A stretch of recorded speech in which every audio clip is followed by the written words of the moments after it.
E nós estamos aprendendo a ter uma vida na total e plena dependência de Deus. Pegou a Bíblia? Abra no Evangelho que Mateus escreveu, capítulo de número 22, versículo de número 9.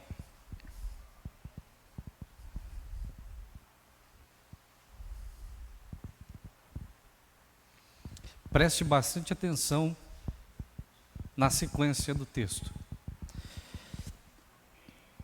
Depois de ter chamado os que haviam sido convidados, e os convidados haviam rejeitado o convite, agora saiam pelas ruas e esquinas, disse o dono da festa, e convidem todos que vocês encontrarem. Pegou aí? Todos que vocês encontrarem. Convidem todos os que vocês encontrarem e tragam para a minha presença. Então os servos trouxeram todos os que encontraram, tanto bons quanto maus. E o salão do banquete se encheu de convidados. Quando o rei entrou para recebê-los, ele notou que um homem não estava vestido de forma apropriada para um casamento. E perguntou-lhe: amigo, como é que você se apresenta sem a roupa de casamento? O homem não teve o que responder. Então o rei disse: amarrem-lhe as mãos e os pés e lance-no para fora na escuridão, onde haverá choro e ranger de dentes, porque muitos são chamados, porém poucos são os porque só uma pessoa não estava vestida, se todos vieram do mesmo lugar.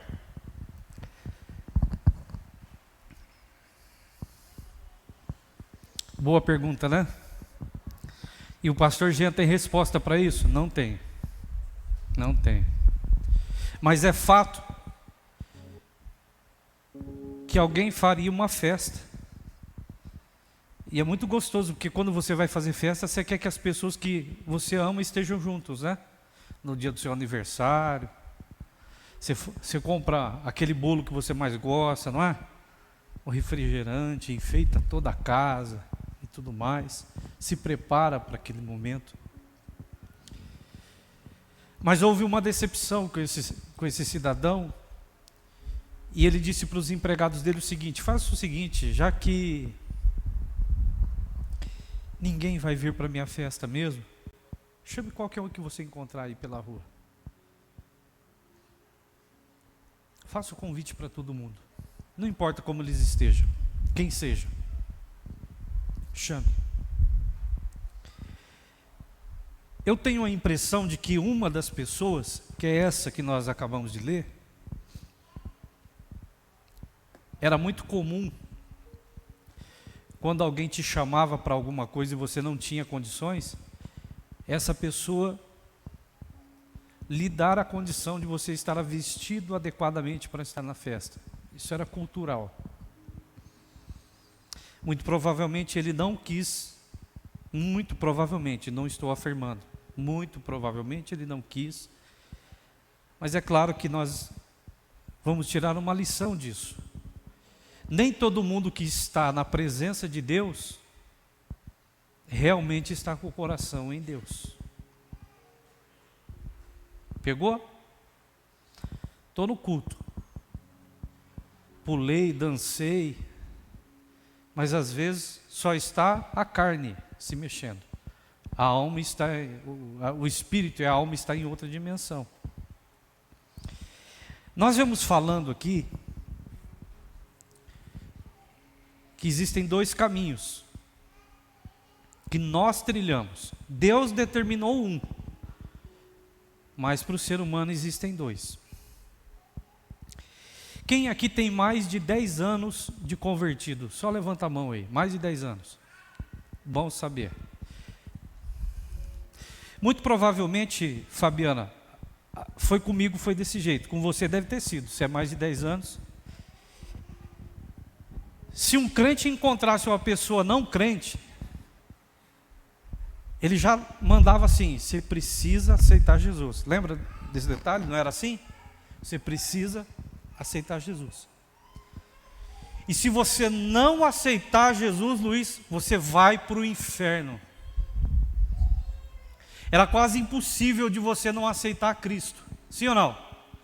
Porque a pessoa já falava assim, ó, você tem que aceitar Jesus, você ficava meio rabugento. Quando ele dizia, se você não aceitar, você vai para o inferno, você não tinha saída. Ninguém quer ir, quem aqui quer ir para o inferno? Quem quer aqui morar com um capeta?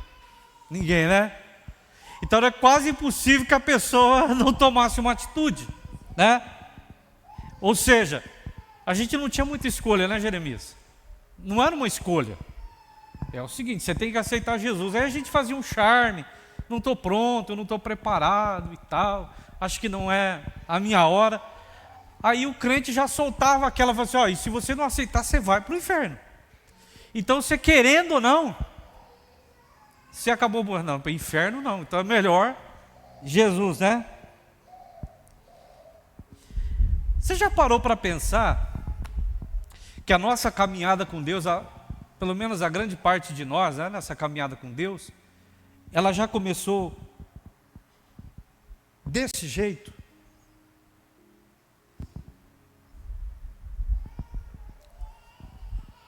Meio que na pressão, alguém forçando a barra.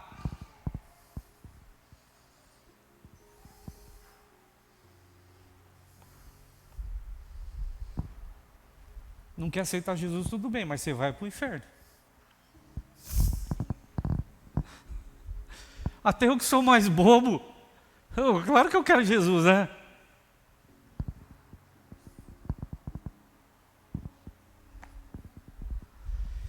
E foi colocado dentro do nosso coração, então, essa ideia de que quando a gente faz o certo, você ganha o que é certo. Que não tem nada a ver com semente, tá? Com plantio. Uma outra história. Eu estou pregando sobre vida com Deus. Tá?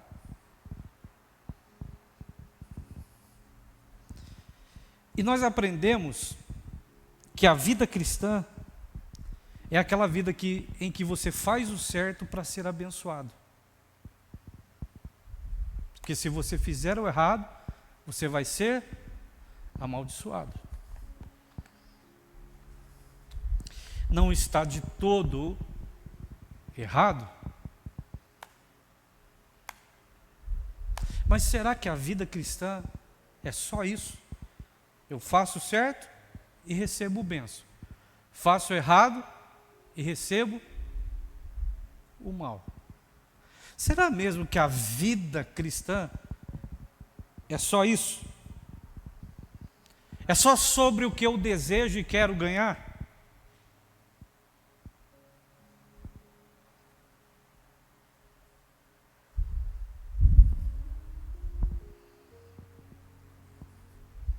E que se eu não desejar, não fizer certo, eu vou perder? Se eu aceitar Jesus, vou para o céu. E se eu não aceitar Jesus? Vai para o inferno. Por que eu preciso fazer você refletir? Porque tem muitas coisas dentro da vida cristã que a gente pratica elas sem ter um entendimento do porquê.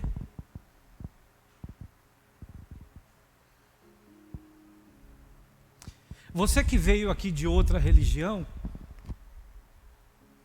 e dessa aqui que eu vou falar, você já vai se identificar com ela. Quando você era lá daquela outra religião, que você via uma capela, uma igreja, você já se tacava a fazer o sinal da cruz, lembra? Você nem sabe por quê, mas você fazia. Quarta-feira de cinzas, você deitava, enrolava, fazia de tudo. Mas na quarta-feira de cinzas, você tinha que ir lá pôr a cinza na cabeça para ficar imune, para fechar o seu corpo. Era ou não era? Você nem sabia que era para isso, né? para fechar o corpo, a cinza? Não sabia? Mas você fazia. Será que a vida cristã, ela é só isso?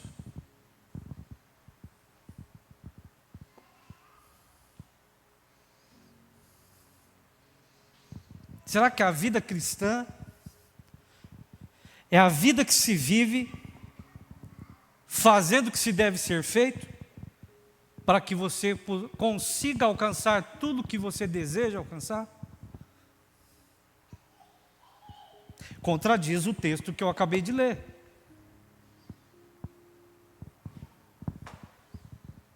Né, dona Lara? Porque os convidados eram os especiais que tinham sido convidados para aquela festa.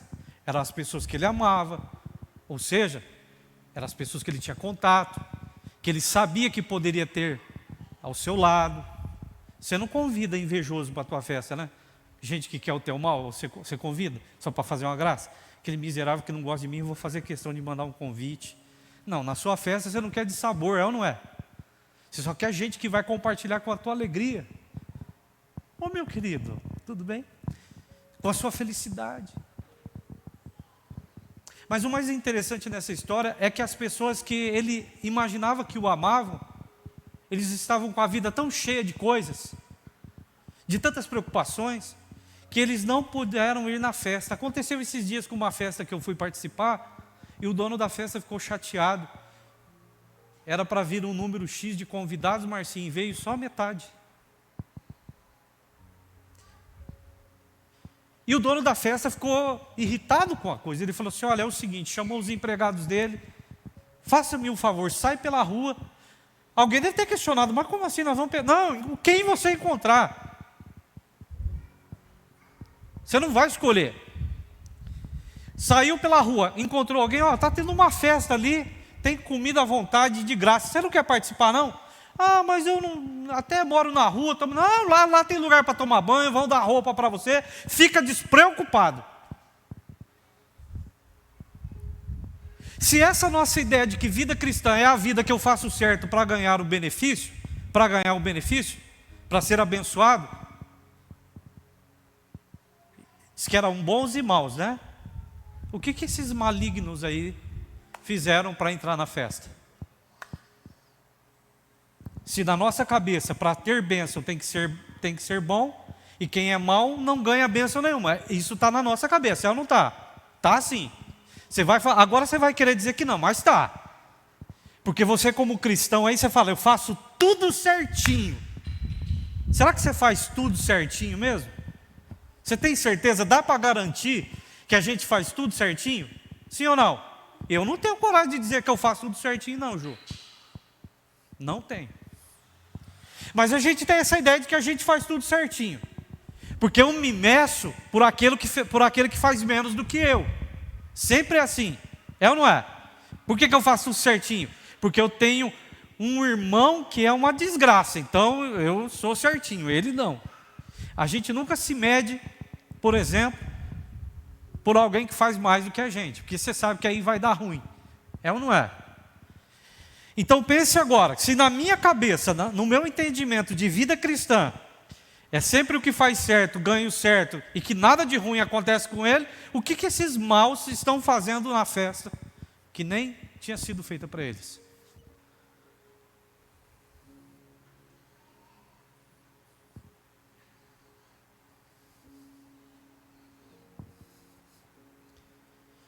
Eu já preguei isso aqui, parábola do semeador. Quando o pregador usa a parábola, irmão de Nael, do semeador, e ele fala que a terra, aquela terra que cai a semente é o coração do homem, todo mundo diz que é qual terra? Qual o crente, quando ele vai se comparar com a terra, que ele fala que uma terra era à beira do caminho, outra era cheia de pedra, cheia de espinho e tinha terra boa. Que terra que é o crente? Hã? É a terra? A terra boa. Você produz 100 por 1?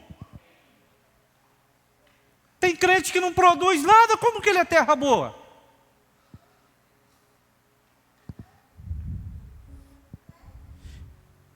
A maior parte dos crentes é a terra que tem espinhos, porque os espinhos são as coisas boas da vida, porque tem gente que está tão enroscado com as coisas boas da vida que ele não tem tempo para ser terra boa.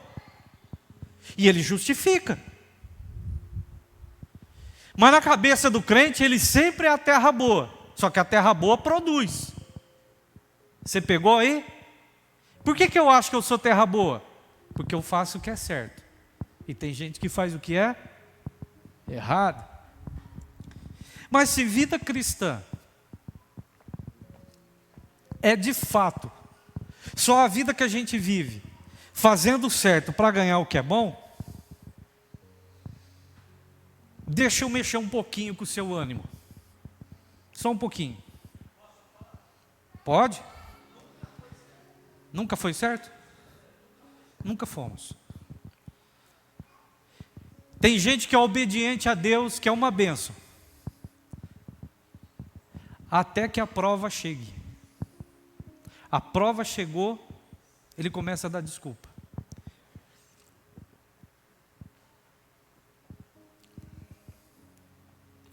Alguma coisa aconteceu no caminho dele, ele fala assim: então, eu falei para você que eu ia te ajudar com algumas coisas relativas à obra de Deus, a fazer vontade de Deus, mas não vai dar. Porque meu filho não sei o quê, porque o meu patrão não sei das quantas, porque aconteceu um problema comigo, uma situação assim e tal. Nós nos mantemos de verdade firmes até enquanto a oposição não chega. Então eu não sou terra boa, ainda não, mas estou lutando para ser.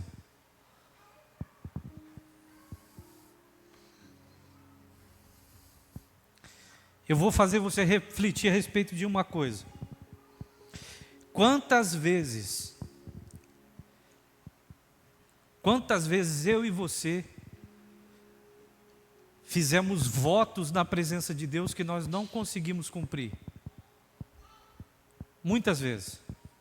E se você levou em conta que aquela palavra que diz que quem faz um voto e não cumpre é tolo, tem muita gente vivendo como tolo achando que é cristão.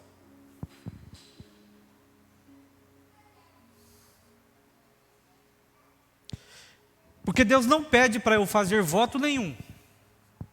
Mas se eu votou, cumpra. E se eu não cumprir, você se lasca. Porque aí você vira tolo. E não é o pastor Jean que está dizendo que o Jean vira tolo e alguém que fez o... Não, é a palavra na qual você se baseou para tomar uma atitude.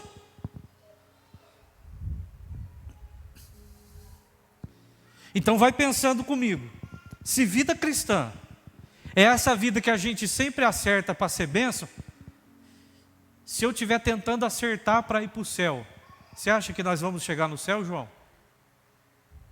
Eu acho que eu estou indo para o inferno.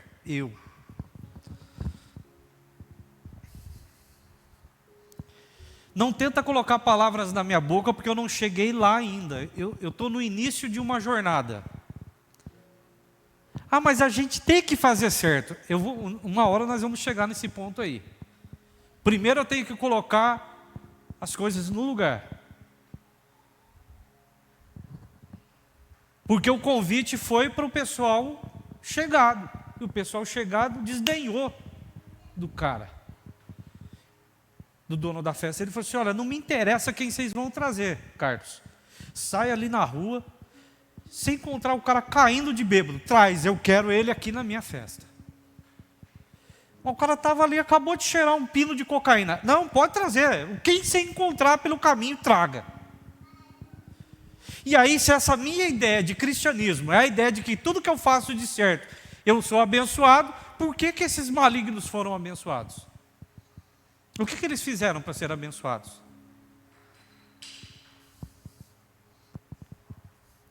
Porque é a respeito disso que eu quero que você comece a refletir. Eu não estou dizendo que eu sou contra fazer o certo. Não coloque palavras na minha boca. Eu não cheguei lá ainda. O pastor Jean está louco, falou que não precisa fazer certo. Eu não falei nada disso, não. Eu estou fazendo você refletir a respeito das atitudes que eu e você estamos tendo.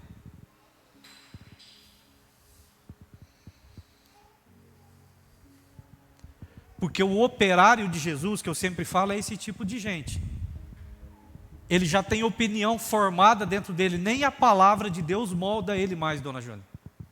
Porque ele não ouve mais Deus falar. E esse é o problema de ouvir Deus falar, é um problema dessa geração. As pessoas não ouvem Deus falar. Elas querem ouvir o que elas gostam de ouvir, não o que Deus está dizendo. Porque o que Deus diz incomoda. O que Deus diz deixa ela chateada, porque quebra a religiosidade e o estilo de vida que ela tem, porque ela imagina que ela é boa e que ela é legal, porque ela faz algumas coisas, então ele se imagina. E agora eu me pego lendo um texto onde algumas pessoas malignas não fizeram nada, simplesmente não fizeram nada.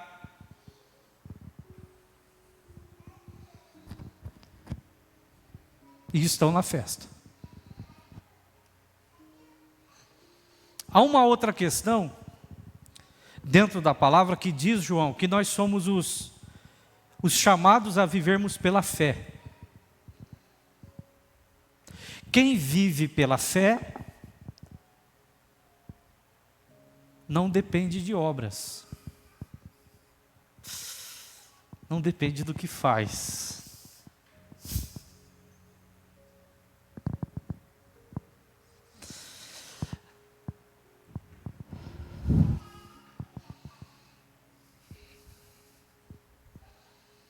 Mas vai refletindo. O que eu quero que você entenda é que a vida cristã é uma vida onde nós somos chamados para vivermos livres e não presos.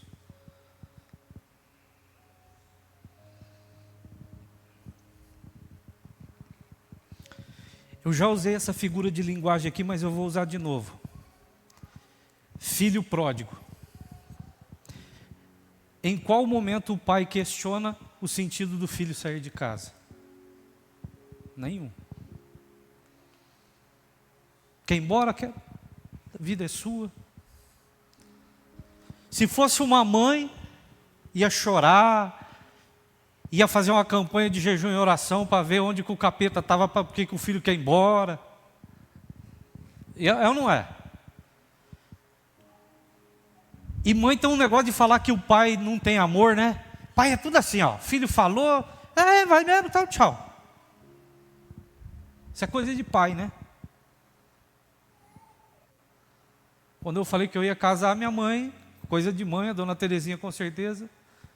Meu pai falou assim, é mesmo? Deus te abençoe. Só falou assim. É menos um para comer na minha casa, para comer a minha comida, Júlio, né? Para dormir na minha cama. Brincadeira, seu Mariano.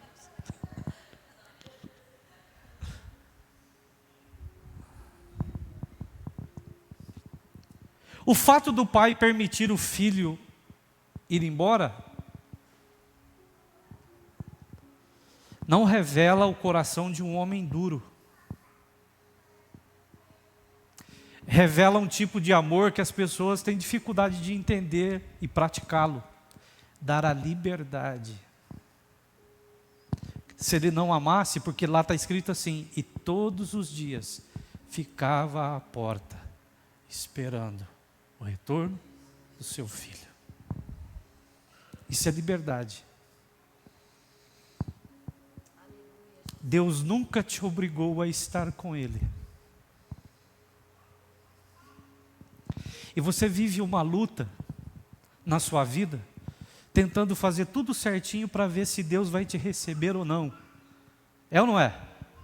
Para ver se vai ter um lugarzinho, uma cama para você dormir ou não. Ele quer saber se você o ama de verdade. Porque tem gente que faz coisas só para poder receber algo que vai lhe beneficiar. No fundo, ele não está interessado no que a outra pessoa pode oferecer. Ele está preocupado naquilo que ele vai ganhar. E eu conheço muita gente assim na igreja. Ele vem com a vida toda arrebentada e destruída, procurando uma bênção. Se eu perguntar aqui, quem aqui precisa de um milagre, duvido que alguém não levante a mão. De um milagre em alguma área, precisa da sua vida? Eu também. Aconteceu, enquanto eu estou ministrando nesse último mês, eu estou vivendo tudo que eu estou ministrando. E eu estou numa alegria. Aconteceu uma situação comigo, e aí eu peguei a situação, levei lá num lugar, e alguém disse assim para mim: Jeremias, está resolvido. Depois de 2 dias, o que estava ruim ficou ainda pior.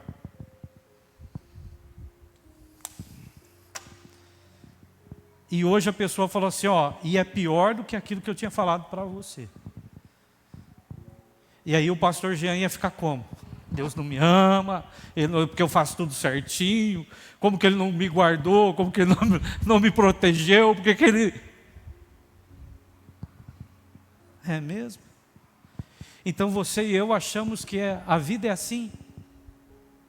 Aí a pessoa ela vem por uma temporada, e Deus é misericordioso, porque Deus manifesta a bênção na vida das pessoas. Aí tem gente que fala assim, muito obrigado, eu só precisava do milagre. De Jesus eu não preciso.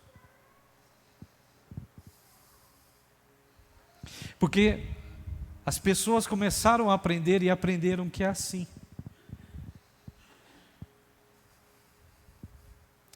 Que Deus, oração, igreja, culto, é feito para ela.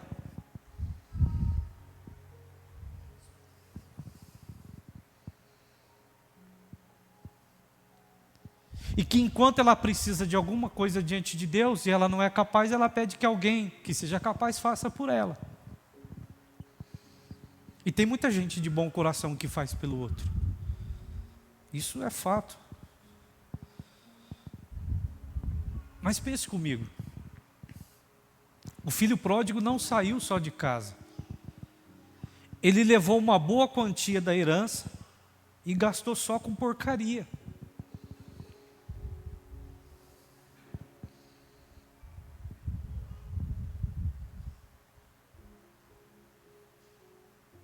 Agora vem com essa cara lavada aí. Eu só sei que o pai estava na porta. E se ele tinha cara lavada ou não, a história conta que diz que ele caiu em si. O que é cair em si? É se dar conta que fez algo de errado mesmo. Puxa.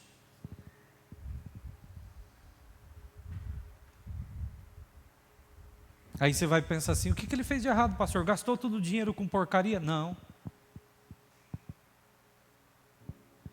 Ele não sabia o quanto ele era amado no lugar onde morava. Por isso para ele foi um tanto constrangedor, falar assim, caramba, vou ter que voltar para casa.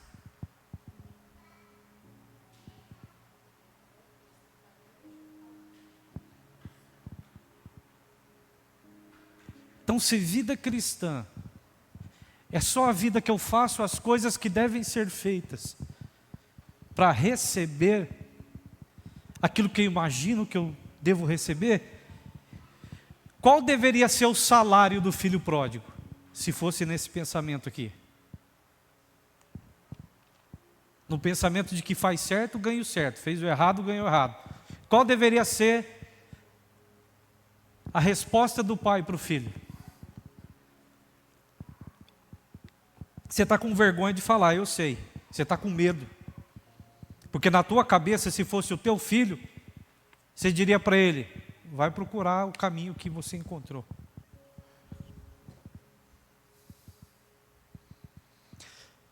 Você já parou para pensar que eu e você, muitas vezes já demos uma de filho pródigo? Isso se você não deu de filho pródigo hoje ainda. Pegou o que era resultado de milagre que Deus te deu e você usou de qualquer jeito. Aí a gente volta com aquela cara lavada e ele fala assim, vem para dentro, como se nada tivesse acontecido. Ah, não, se fosse eu dava um sermão. Mas aquele pai abraça o filho e o acolhe.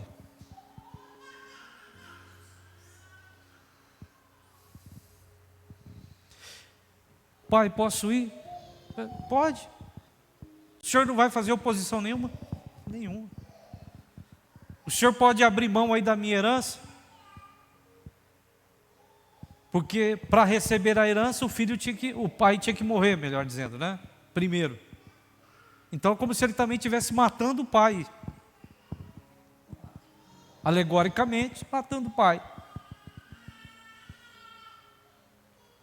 Você quer mais dissabor para um pai do que um filho nesse nível? O filho volta e está tudo certo. Na nossa cabeça estão algumas questões, como aquela de Deuteronômio. Guardem a lei e cumpram a lei para que vocês possam prosperar. Isso aqui foi num tempo, para um momento. Guardem a lei e cumpram a lei, porque se vocês não guardarem ela e não cumpri-la, vocês não vão prosperar. Mas se você pegar a carta que foi escrita aos Hebreus, que eu estou falando de Deuteronômio, os hebreus, que ainda não judeus, os atravessadores de rios, que é o significado do termo hebreu. Em Hebreus está escrito o seguinte, capítulo 7, versículo 18 e 19. Abre para nós, Lara. Hebreus 7, 18 e 19. E se você puder acompanhar aqui, desse modo, o antigo requisito, por ser fraco e inútil, ele foi? Que antigo requisito? Esse aqui, 19. Pois a lei nunca tornou perfeita coisa. Agora, porém, temos certeza de uma esperança superior, pela qual nos aproximamos de Deus. Todas as vezes que a gente tenta ser correto, é muito difícil. E que você luta em fazê-lo. Que esperança superior é essa? Antes de Cristo vir, as pessoas obedeciam e praticavam as leis só para receber as bênçãos deste mundo. Eu não estou falando de Antigo Testamento revogado. Eu estou falando de um momento na vida dos homens, por causa de algumas questões, em que as pessoas tinham que cumprir à risca.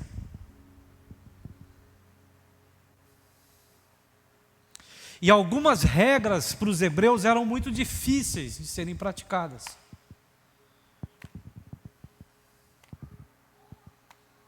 E eles caíram em tentação em muitas delas. Vamos pegar uma história mais conhecida. Sansão, por exemplo, ele não podia casar, porque ele não podia casar com mulheres de outra nacionalidade, senão entre os hebreus. E aí ele se encantou pela Dalila.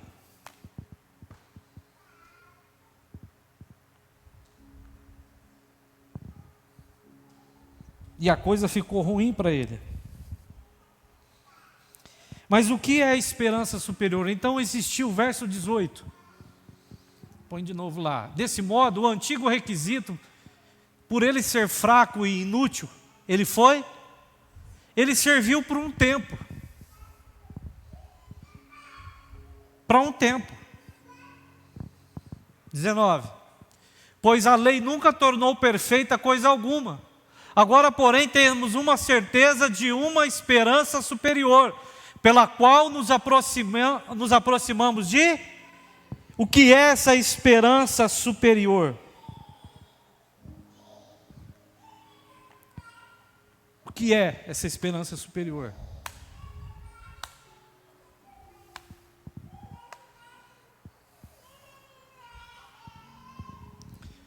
Antes as pessoas se aproximavam de Deus para receber de Deus o que Deus tinha para oferecer. Agora, Deus nos chama para que a gente tenha intimidade com Ele. Eu sei que isso não dá voto, ninguém glorifica. Se eu falasse que Deus está derramando bênção aqui hoje, o nego estava pulando. Mas se eu falar assim, Deus está nos chamando para que a gente possa estar com Ele.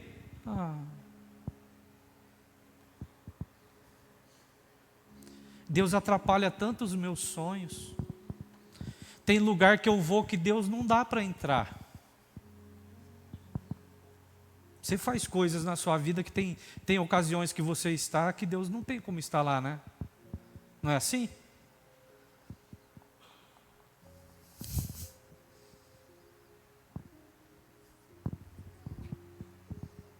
Agora Ele me chama para que eu possa ter intimidade com Ele, possa estar na presença dEle.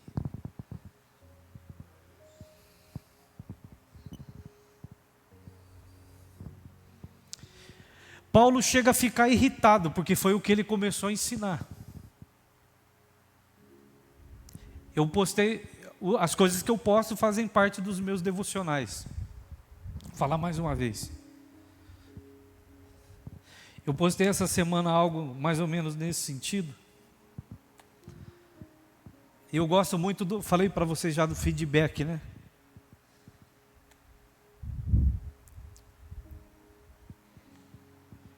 Eu sei o quanto Deus é misericordioso.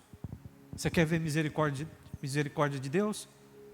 O filho pródigo, se ele vivesse segundo a lei do faz certo, ganha o certo, e faz o errado, ganha o errado, ele não poderia voltar para casa, correto? Mas ele volta para casa. E volta a morar dentro de casa.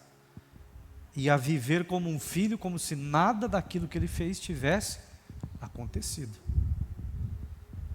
Um dia eu e você vamos nos dar conta que o antigo caminho em que eu fazia as coisas certas para ser abençoado, ele não serve para mim.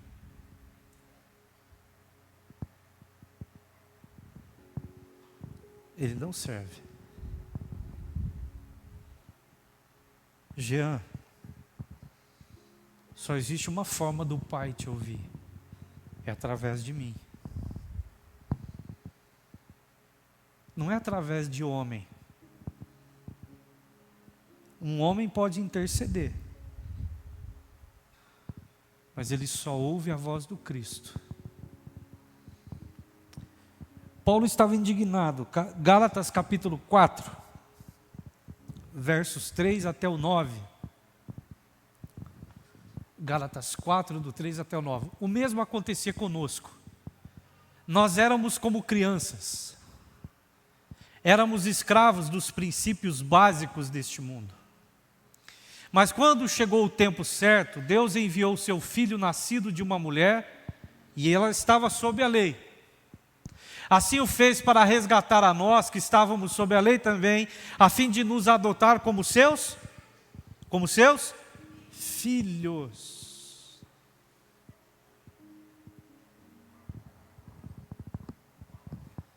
5, 6.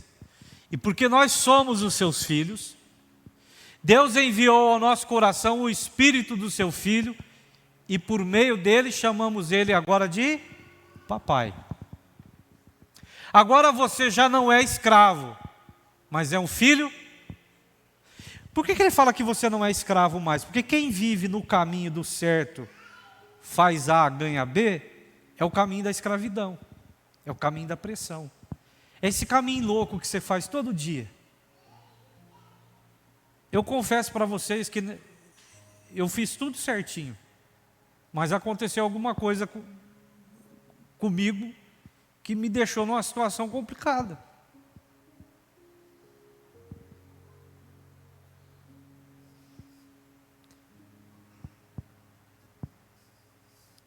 Ô pastor, então tem algum pecado na sua vida aí? Ah, deve ter, porque eu não sou santo.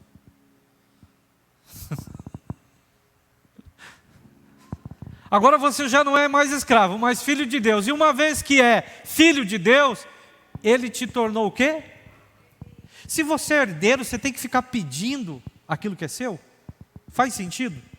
E por que a gente pede aquilo que é da gente? Por que você faz um propósito para Deus te dar aquilo que já é seu? Me explica. Porque você está no outro caminho ainda. Você é herdeiro? O filho pródigo falou assim: pai, me dá o que é meu? Toma aí, querido. Ele não fez assinar contrato. Não, então é seu, toma. 8. Antes de conhecerem a Deus, vocês eram escravos de supostos deuses que, na verdade, nem... Que deuses são estes? Tem gente que o cansaço é o Deus dele. Eu estou tão cansado, eu não vou na igreja hoje. Eu tinha uma visita para fazer, mas eu estou tão cansado. É ou não é? É um Deus. O que é um Deus? É um ser superior que domina a tua vida, que bloqueia o teu caminho. Eu entendo que a gente se cansa. Tem gente aqui que trabalha 12 horas por dia, não trabalha? A gente se cansa. É fato. Tem gente aqui que cuida de neto, cuida de bisneto, né? Faz Uber, olha aí, aguenta encheção de passageiro. Tem gente aqui que cuida, né, de parente que tem dificuldades e tem que colocar comida na boca, trocar roupa, é ou não é? Você já parou para pensar, se o teu pai, o Deus Todo-Poderoso, um dia dissesse assim: hoje eu estou tão cansado, não vou lhe abençoar, procura aí um outro, o que seria de você?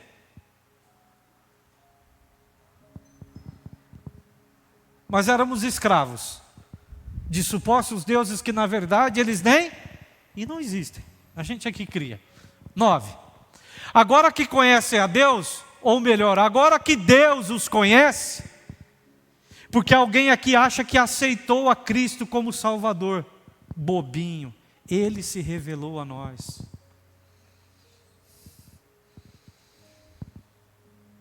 Foi Ele que se mostrou para você e para mim.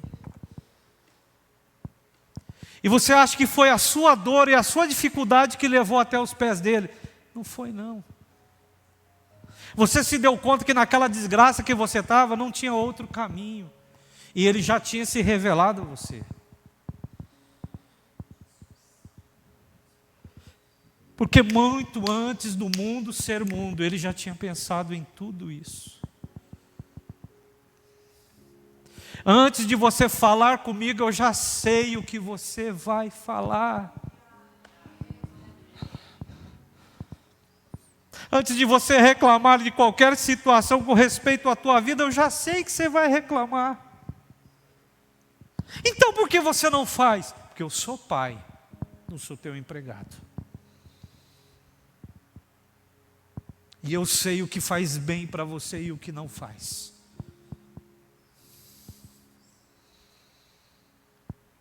Veja como a nossa mente está mergulhada num turbilhão de mentiras, de um caminho que nos pressiona o tempo todo. E Paulo fica confuso, ele se surpreende, vendo que o povo podia estar mais perto de Deus, e que eles estavam, Emerson, valorizando mais a vida do que Deus. E é o que as pessoas estão fazendo hoje. Elas valorizam mais o que Deus pode dar para elas, e por causa das coisas que Deus dá para algumas pessoas, as pessoas até se afastam de Deus. Porque eu não vou nem contar nada para os outros, para não estragar a minha bênção. Bênção que é bênção de Deus nunca estraga, meu irmão. Só estraga se Ele der alguma coisa para você que você não entendeu ainda. Toda a bênção que Deus revela na vida de alguém é para ser compartilhada, é para ser dividida.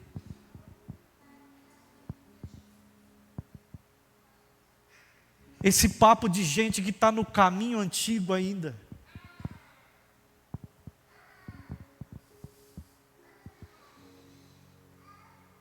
E tem gente que acha que é direito. Eu tenho o direito de ser feliz. Aleluia. Eu mereço. Porque eu faço, eu aconteço.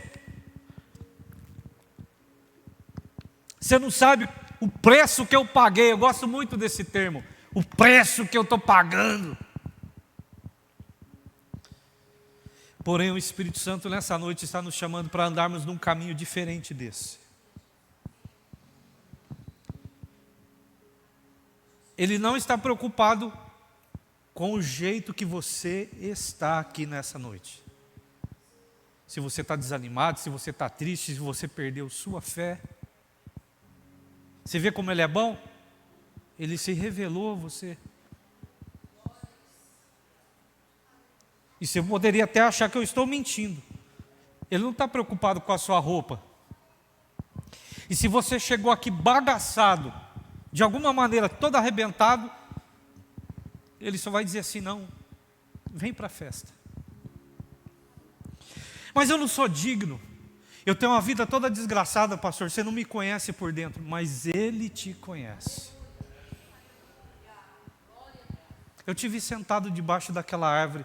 Como assim? Eu te vi. E eu quero que você me siga. Imagina o Pedro tendo...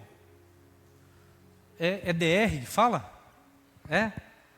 É isso mesmo? Com Jesus, sou um cara difícil.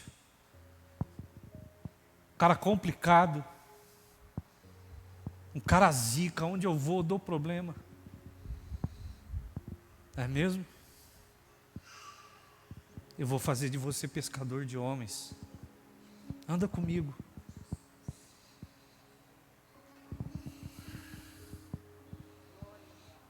E alguém vai me questionar, pastor, você é louco.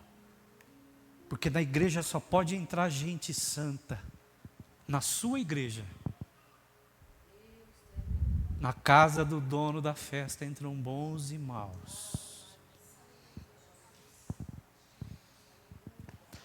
A casa é do Pai, não é minha, não é sua. Ele está nos chamando para andarmos nesse caminho. Porque aqui só pode tomar ceia quem a casa é do Pai, não é sua, é nossa. Sai, por favor, traga quem você encontrar pelo caminho. Porque eu sei que são esses que vão ser encontrados pelo caminho, todo arrebentado, todo sujo, todo melado. São estes que eu quero que venham para a minha alegria e para a minha presença. Você ultimamente só está dando bola fora, certo? Só está errando, é mesmo? Que bom.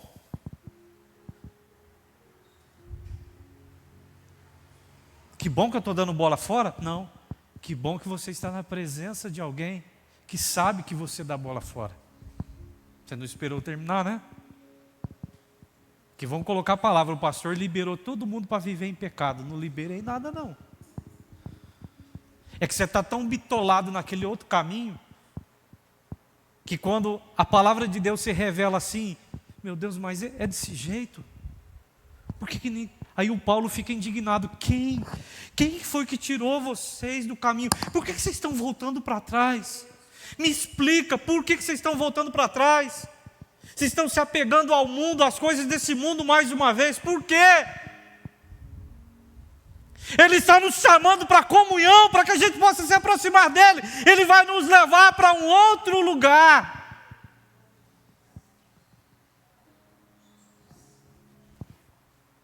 Pode ser que você não queira esse lugar. Até porque um daqueles não estava vestido adequadamente. E aí para esse o que sobra é ranger de dentes e choro.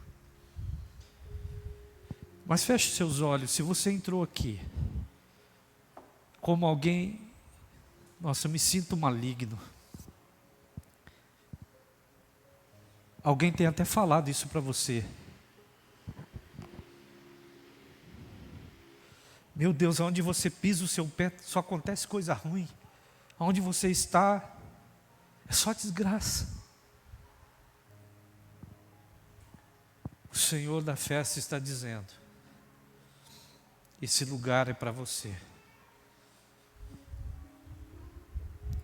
eu me revelei a Ti e quero fazer morada em sua vida.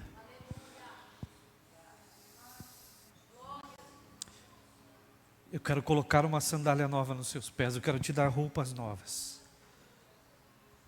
Eu quero te dar uma identidade. Quero te chamar de meu filho. Lá fora te chamam de tudo, de desgraçado, de perdido, de incapaz, de intolerante, improdutivo, de maldito. Mas na minha presença não. Na minha presença você é meu filho. E este é o lugar que nós devemos estar. Este é o caminho que nós devemos trilhar. Pastor, mas não há regras? Sim, há regra. O fundamento é o amor. O amor tudo suporta, tudo crê, tudo espera. Mas o amor também, ele não se alegra quando as coisas não são como deveriam. Porque ele é justo. Então, se você hoje, dentro do seu coração, o que você vinha sentindo, pensando e passando é: meu Deus, eu tenho lutado tanto, eu tenho procurado fazer, eu tenho me dedicado, eu sei. E é decepcionante quando a gente se entrega e quando a gente faz, e quando a gente luta, e que você pensa que vai dar certo, e não dá certo. Dá uma vontade de se matar, de tomar veneno, de acabar com a vida. Você luta, você faz de tudo para fazer. E você não consegue. Só que existe o caminho na presença do Senhor. E a partir do momento que a gente começar a andar com Ele, você vai aprender que o caminho trilhado na presença dEle, o fardo que vai sobre os nossos ombros é leve. É muito leve. E à medida em que vamos caminhando com Ele, Ele vai nos ensinando a viver e a experimentarmos. Aquele homem duro e rústico estava numa situação de enrosco. E Jesus disse: desce até o lago, vá lá pescar. E dentro do peixe pescado havia o recurso para pagar o imposto dele e de Jesus Cristo naquele dia. Eu não sei o que colocaram dentro da tua cabeça, não me importa. Mas eu quero lhe dizer que existe um caminho. E esse caminho é a verdade. E porque esse caminho é a verdade, ele produz vida. Esse caminho que você tem andado está matando você. Você está morrendo. Você não aguenta mais, você não suporta mais, não é isso que você disse? Eu não aguento mais, eu não suporto mais.